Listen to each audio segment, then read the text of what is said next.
Questa legge, che non è di iniziativa governativa nostra ma è parlamentare, è arrivata in commissione all'ultimo momento e la Presidente Bongiorno ha detto che c'era la necessità di fare uno studio squisitamente tecnico, ma dal punto di vista contenutistico sono tutti d'accordo che va approvato. Il ministro della Giustizia Carlo Nordio ha confermato che il disegno di legge sul consenso, attualmente in discussione e oggetto di un forte dibattito politico, sarà presto approvato. Le parole del Guardasigilli arrivano a margine dell'evento La violenza mai, lavorare insieme per la giustizia, il rispetto e la responsabilità, organizzato da Confindustria Veneto Est in collaborazione con il Ministero della Giustizia.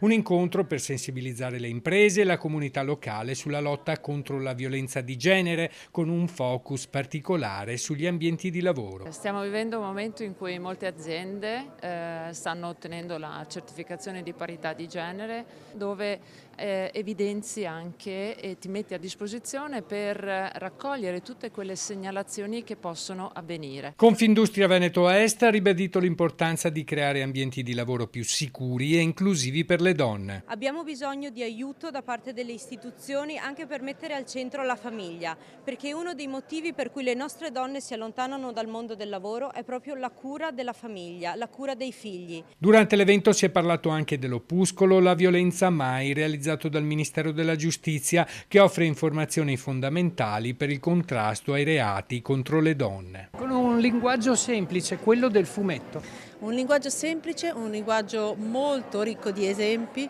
proprio attraverso cui ci si possa identificare, si possono riconoscere appunto gli alert